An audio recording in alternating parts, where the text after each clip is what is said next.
প্রথমে আপনার নামটা একটু বলেন প্লিজ। আখি। আখি, বয়স কত? 22। 22 বছর।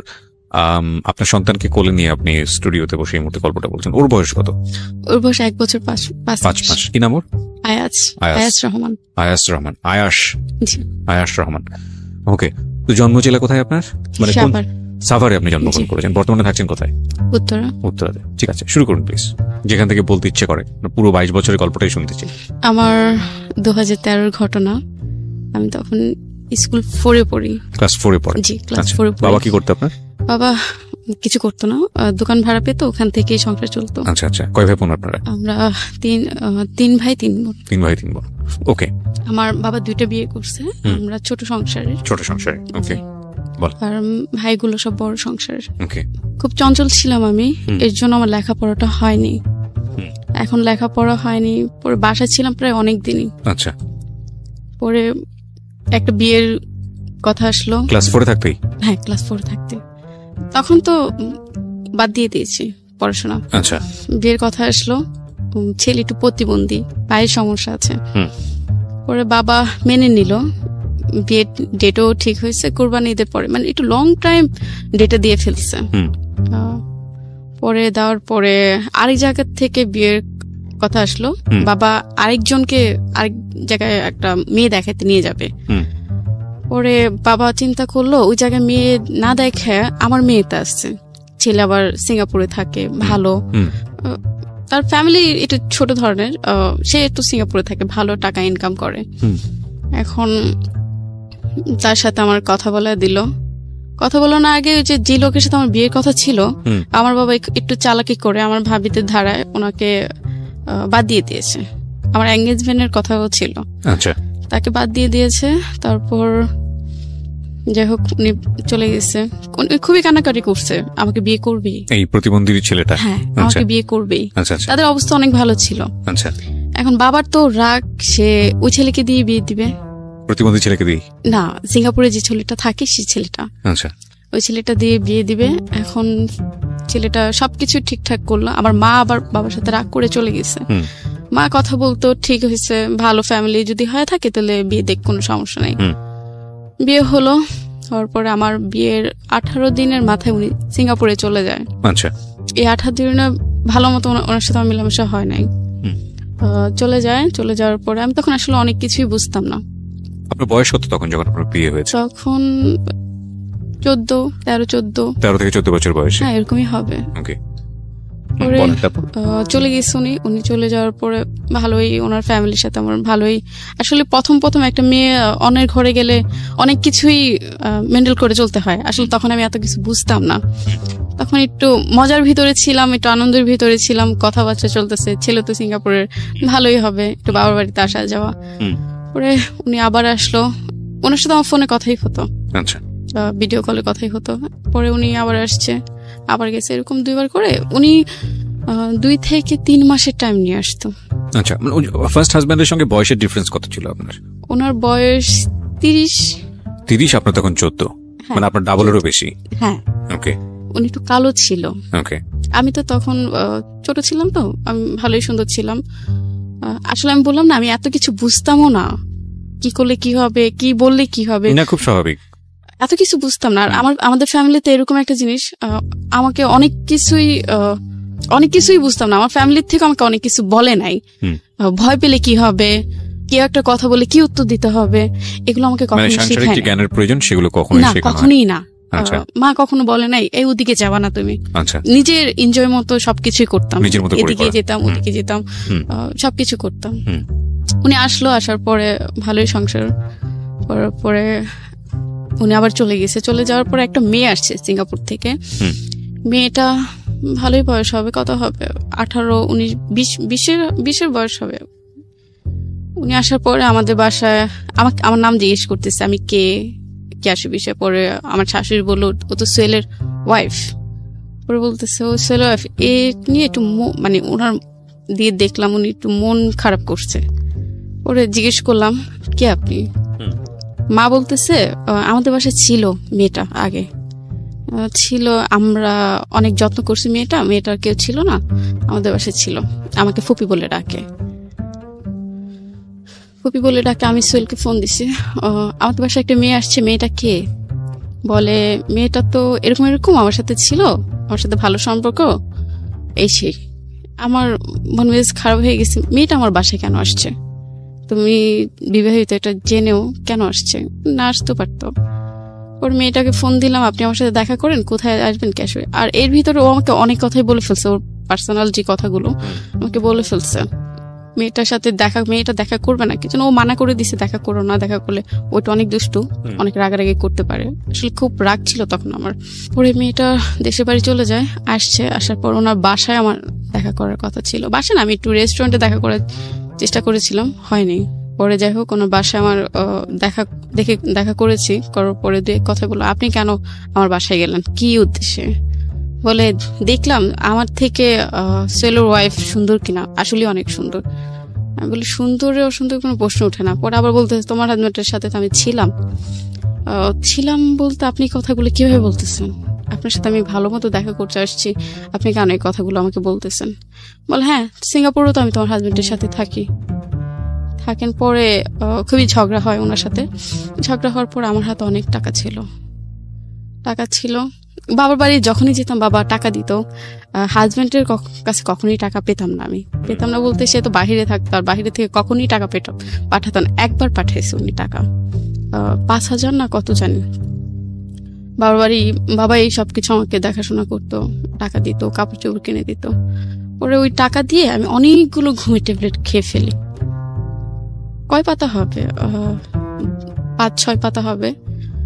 আমি বাসায় আসছি, আসার পরে আমার যে হাজবেন্ড, তার মামতো ভাই বলে দিচ্ছে, ভাবি তো ওই বাসায় গেছিল, ওই মেয়েটার সাথে ঝগড়া করছে। তারপর আমরা ওনাকে বাসায় পাঠায় দিচ্ছি। এই কথাটা আমার শ্বশুর আর শাশুড়িকে এসে বলছে। ঘরে আবার ছোট ভাইয়ের বউ ছিল, ওনাকেও এসে বলছে। বলার পর ওই যে আমি যে ঘুমে ট্যাবলেট নিয়ে আসছি, আমি খাবো, আমার নিয়ত খারাপ, কেন আমি এগুলো শুনবো? আমি তাকে বিয়ে করছি, আমি কেন এগুলো শুনবো? আর আমি তো প্রেম করে বিয়ে করিনি, আমার বাবা আমাকে দিচ্ছে। পরে রাত্রে অল্প কটা ভাত খেয়ে আমি আর আমার শাশুড়ির সাথে কেউ সাথে কথা বলি নাই। অনেকগুলো অল্প একটু ভাত খেয়ে ঘরে চলে গেছে। আর আমাদের ওই ঘরটা ছিল কি টিনের ঘর। আমার বাবার বাড়ির অবস্থা ভালো, তাদের বাসায় এসে আমি ঘুমাইতেও পারতাম না, কিচ্ছু না। টিনের ঘর, একটু দরজাটা ধাক্কা দিলেই খুলে যেত, এরকম অবস্থা ছিল। পরে অনেকগুলো ঘুমের ট্যাবলেট খেয়ে ফেলি সেদিন রাত্রে আমার মনে আছে, এখনো মনে আছে, আমি রাত্রে অনেকবার বমি করছি। আচ্ছা। ওনাদের কলপারে যে বমি যখন করছি, তখন যে ট্যাবলেট গুলো খাইছে অনেকগুলো বের হয়ে গেছে। পরে সকালবেলা এগুলো আমার ছোট ভাইয়ের বউ বুঝতে পারছে আমি এগুলো করছি, উনি আবার ওগুলো পরিষ্কার করে ফেলছে। আর ওখানে কি বলে, ঘনবসতি যেরকম মানুষ থাকে না, ওরকম মানুষ থাকে। এখন এক কথা শুনলে তো আরেক কথা হবেই, এটা স্বাভাবিক। একজনে বলে আমি নেশা করছি, আরেকজনে বলে এটা করছি সেটা করছি। পরে আমার মাকে ফোন দেয়, সকাল আর উঠি না, উঠবো কিভাবে, অনেকগুলো ঘুমে ট্যাবলেট খেয়ে ফেলছি। আমার মাকে ফোন দেয়, মা এসে দেখে এই অবস্থা।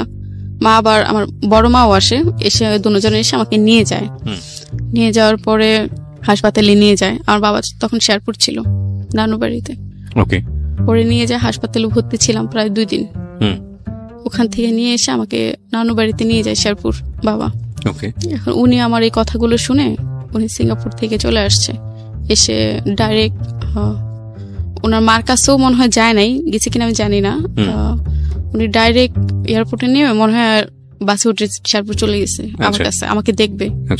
তখন আমার সেন্স এতটাই ছিল না, তখন আমি শেরপুর অঞ্চলে তো গ্রাম অঞ্চল, প্যান্ট শার্ট পরলে খুবই মাইন্ডে নেয় সবাই। এখন আমি সবগুলো কাপড় ছিঁড়ে ফেলছি, যে অসুস্থ ছিলাম তখন সেন্স ছিল না, তখন সবগুলো কাপড় ছিঁড়ে ফেলছে। আমাকে আবার প্যান্ট শার্ট পরা আমি খুবই পছন্দ করতাম, এখনো অনেক পছন্দ করি, দেখলে আমার খুবই আফসোস লাগে। তখন প্যান্ট শার্ট অনেকগুলো নিছি ব্যাগে করে, নেওয়ার পরে ওগুলো পরছি। আমার হাজবেন্ড একদমই পছন্দ করে নাই, বাবা ওই জিনিসটা মেনে নেয় নাই। পরে আমাকে গায়ে হাত দিল, কেন এটা পরছো, তুমি অন্য কিছু পরো। পরে প্যান্ট শার্টই পরছি, অন্য একটা নিছি।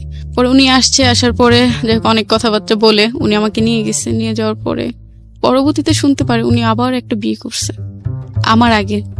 ও কিভাবে জানতে পারেন এটা? ওই যে বললাম না, ওনাদের বাসাটা এরকম একটা বাসা, ঘনবসতি।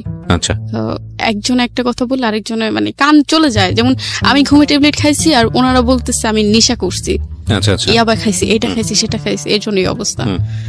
আমি কখনোই নেশা করি নাই, কখনোই না। শুনতে পারি ওনার একজন ওয়াইফ ছিল, ওনারা চালাকি করে ওনাকে বাদ দিচ্ছে, অনেক বছর আগের কথা। পরে সোহেলকে জিজ্ঞেস করলাম এটা কেন, মানে কেন করছো? আমাকে বলতে পারতাম, আমার ফ্যামিলিকে বলতে পারতাম তোমার ওয়াইফ আসছে, বিয়ে করছিল, বা মানে আগে একটা বিয়ে করেছিল সে, হ্যাঁ, সেটা বলে আমাকে নিতে পারতো বা আমাকে আমার ফ্যামিলিকে জানাতে পারতো।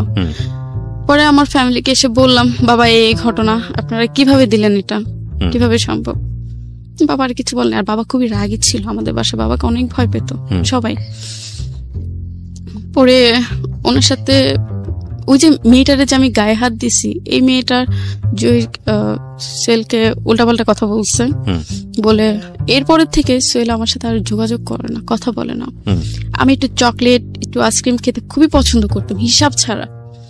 উনি কি করতো, অন্য মেয়েদের, বাংলাদেশে অন্যান্য মেয়েদের তার সাথে খুব ভালো রিলেশন ছিল, সেই মেয়েদের ভিসা পাঠাইতো সিঙ্গাপুরে যাওয়ার জন্য, চকলেট পাঠাইতো, চকলেট পাঠায় ছবি তুলতো, মেয়েটা চকলেট খেত আর ছবি পাঠাইতো আমার কাছে। আমাকে খুবই বাজে ভাবে গালিগালাজ করতো, তুই এটা, তুই সেটা।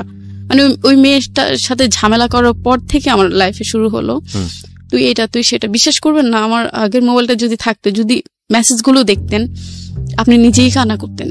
এগুলো আপনার হাজবেন্ড আপনাকে বলে বলে পাঠাতো? হ্যাঁ, আমার খুবই কষ্ট লাগতো। ওনার মা একদিন আমার গায়ে হাত দিল এসব কারণেই। ওনার ভাইও একটা, ওনার ভাইও বিবাহিত, ওনার একটা বেবি আছে। ওনার ভাই বাসা আবার কেউ ছিল না, ওনার মাও ছিল না, আমি আবার একা বাসায়। পরে ওনার ভাই সুযোগে সদ্ব্যবহার করছে।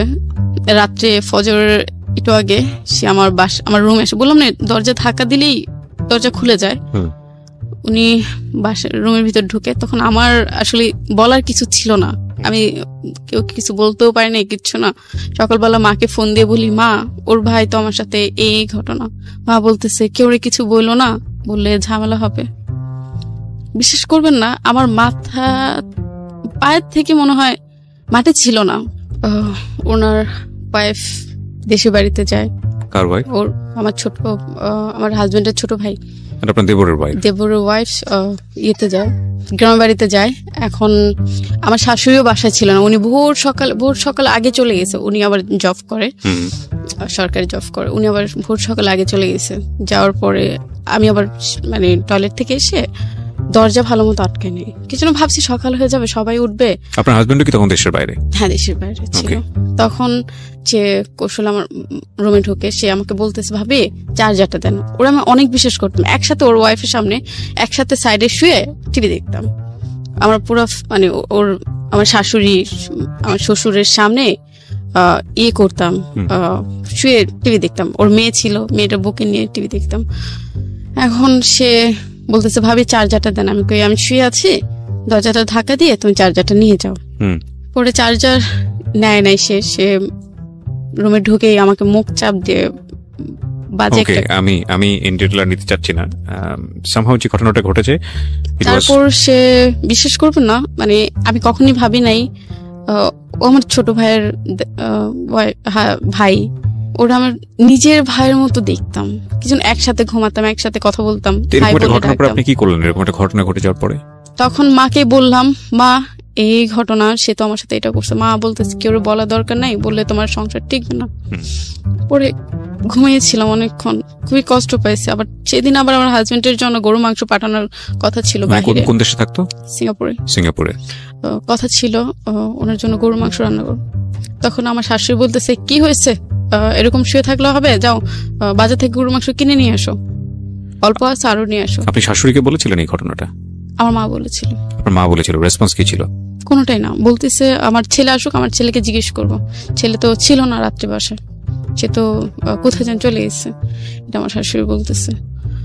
বলার পরে আমার মা বললো, আপনার ছেলে এরকম একটা কাজ করছে, কাজটা ঠিক করছে ভাবে। বলতেছে আসুক আমার ছেলে, আমি জিজ্ঞেস করি। সকালে উঠে গরু মাংস আনতে গেছি, চিলাচিলিতে গরু মাংস আনতে গেছি, পাই নাই। বাসায় এসে বাসার দিকে তখনই বের হয়ে গেছি। বের হয়ে আমি দক্ষিণখান থানায়, উত্তরা থানায় গেছি, দক্ষিণখান থানায় গেছি। পরে সবকিছু খুলে বললাম। মানে থানায় গেছেন মানে কি আপনি কেস করার জন্য? হ্যাঁ, এই সিদ্ধান্তটা আপনাকে কে দিয়েছিল? আমার নিজে, আমি আমার হাজবেন্ডকে বলছিলাম। আচ্ছা, বলার পরে এই ঘটনা তোমার ভাই এটা করেছে, বলে তুমি আমার ভাই বলে কেউ নাই, তুমি মামলা করতে পারো বা কিছু করতে পারো। উনি আপনাকে ইন্সপায়ার করেছে? হ্যাঁ। Very good, excellent. খুবই কষ্ট লাগছে কি জন্য তার ভাই সে কিছু না বলে সে আমাকে বলে মামলা করতে, খুবই কষ্ট লাগলো। না না, এটা তো আমি মনে করি যে সে আপনাকে ভালো সাজেশন দিয়েছে। প্রথম কথা হচ্ছে বলবো তো পরে, আগে মামলা করুক, আইনি অ্যাকশন আগে নিক, কারণ আইনি অ্যাকশন আনলে তো এগুলো প্রুফ থাকবে না। ঠিক আছে, আপনার কাছে আপনি হয়তো বিষয়টাকে কিভাবে দেখেছেন সেটা আপনার বিষয়, বাট আমার জায়গা থেকে আমি মনে করি যে সে আপনাকে ভালো সাজেশন দিয়েছে। হ্যাঁ দিয়েছে, ওই যে ভাই বলে কিছু বললো না, আমাকে বলছে ভাইকে কিছু বলে না, বলে থাকে মামলা করো, মামলা করো। আচ্ছা, তারপর আমি গেলাম ওই থানায়, এবার মামলা হবে না। কেন হবে না? আপনি পুলিশকে বলেছেন যে এই ঘটনা ঘটেছে? হ্যাঁ, সব বলেছি। আসলে আমি প্রমাণটা ছিল না। প্রমাণ তো পুলিশ ইনভেস্টিগেট করবে, মেডিকেল করবে, তারপরে প্রমাণ করবে। সেটা তো আসলে আপনি কি করেছেন ওখানে গিয়ে আমাকে একটু বলুন। ওনাকে আমি সব বলেছি এই ঘটনা। উনি বলছে কোথায়, জায়গাটা কোথায়? পরে আমি জায়গাটা বলছি এখানে। বলে এখানে না, আপনি এয়ারপোর্ট থানায় যান। আচ্ছা, মানে ওই থানার মধ্যে আপনি জানেন আর কি, থানা এরিয়া তো অন্য থানায় চলে গিয়েছিলেন? হ্যাঁ। আমি জানতাম না কোন থানায় গেলে কি হবে। আচ্ছা, এটা আমি জানতাম না, কখনোই ভাবি না আমি থানায় যেতে হবে। ওকে। পরে এয়ারপোর্ট থানায় গেলাম, পরে বলতেছে এটা এখানে না, আপনি এয়ারপোর্টের ভিতরে একটা থানা আছে, আপনি ওখানে যান। আচ্ছা, তারপর হাতে টাকা ছিল না, খুবই কষ্ট করে আমি হেঁটে হেঁটে হেঁটে হেঁটে গেছি খুঁজ করে। পরে যে অনেকক্ষণ বসেছিলাম, বললাম আপনার সাথে একটু কথা বলবো। অফিসার বলতেছে আপনার সাথে একটু কথা বলবো। বলে কি কথা বলবেন? আমি ওনার সামনে বলা যাবে না, একটা লোক ছিল, উনি অফিসার ছিল, আমি আসলে জানি না, আমার তো ওরকম ভাবে বলে নাই উনি অফিসার ছিল। এখন বলতেছে, আমি অনেকক্ষণ বসে আছি, কিন্তু লজ্জার কথা, বলা যাবে না কেউর সামনে, তখন ছোট ছিলাম, বুঝতেও পারিনি। অনেকক্ষণ পরে বলতেছে, উনিও তো অফিসার, আপনি বলেন ওনার সামনে কি বলতে চান। আপনি অনেকক্ষণ ধরে বসে আছেন। দুজনে কি পুলিশ অফিসার? হ্যাঁ। কোনো মহিলা অফিসার ছিল না থানাতে? ছিল না। আচ্ছা, তারপর পরে বললাম আমার সাথে এই ঘটেছে, এই ঘটনা, আমি মামলা করতে চাই। আপনার বয়স কত? 14 হবে, 13-14 হবে। বলে আপনাকে বিয়ে দিচ্ছে, আপনার বাবা মাও ধরে নিয়ে যাব, আপনার শ্বশুর শাশুড়িকে ধরে নিয়ে যাবো, কিন্তু আপনি নাবালক। তখনই আমি আসলে নাবালক ছিলাম, দুজনকে ধরে নিয়ে যাব। একটু ভয় লাগছে, আমার শ্বশুর বাড়ির লোকগুলো ধরলে আমার কোনো আপত্তি না, আমার বাবা মাকে যদি ধরে তাহলে আমার খুবই কষ্ট লাগবে, আমার কারণে আমার বাবা মা কিছু হবে, সেটা আমি কখনোই চাই নাই, ভয় লাগছে। তারপর বলতেছে আপনার শ্বশুরের নাম্বার আছে? হ্যাঁ আছে। আমার শ্বশুরও ফোন দিয়ে বললো আপনার ছেলের বউ আসছে, এই ঘটনা, কি হয়েছে? পরে আমার শ্বশুর উল্টাপাল্টা বুঝাইতেছে, আসলে এগুলো মিথ্যে কথা, সেই মিথ্যে কথা প্রচার করতেছে বা কিছু। আমি বলি আপনি মেডিকেলে যদি নিয়ে যান আমাকে নিতে পারেন, আমার কোনো আপত্তি নাই। পরে আমাকে অনেক কিছু বুঝে ওখান থেকে, আমার শ্বশুর যখন বলছে মিথ্যে কথা এগুলো প্রচার করতেছে, তখন ওই অফিসারটা অনেক কিছু বুঝে আমাকে ওখান থেকে বিদায় করে দিচ্ছে। অফিসারই আপনাকে বুঝিয়ে পার করে দিয়েছে ওখান থেকে? কি বুঝিয়েছে আপনাকে? আপনার বাবা মাকে ধরে নিয়ে যাবো, কিছু আপনি নাবালক। সেটা আপনার, সেটা লিগ্যাল অ্যাকশন থেকে অফিসার 100% কারেক্ট কথা বলেছে, এগুলো বলে আমাকে পাঠিয়ে দিয়েছে। সে আমাকে আসলে ওরকম ভাবে গুরুত্ব দেয় নাই আপনার কাছে মনে হয়েছে। হ্যাঁ, বাট সে আপনাকে যে কথাটা বলেছে সেটা কিন্তু কারেক্ট। 13-14 বছর বয়সে যে বাবা মা বিয়ে দেয় তারা কিন্তু ultimately is one kind of crime, এবং সে যদি লিগ্যাল পার্সপেক্টিভ থেকে যদি দৌড়ায় তাহলে আপনার বাবা মাও কিন্তু আসলে এই ঘটনার প্রেক্ষাপটে কিন্তু টান পড়তে পারে। তো আমি জানি না, আমি নট এ লয়ার, বাট আমার মনে হয় পুলিশ যেখানে আপনাকে যে এটা বলেছে সেটা বলেছে ঠিকই আছে। তবে একটা জিনিস আমার মনে হয় যে থানাতে আসলে ওই সময়টাতে আপনি ডিমান্ড করেছেন কিনা জানি না, কোন মহিলা পুলিশ তো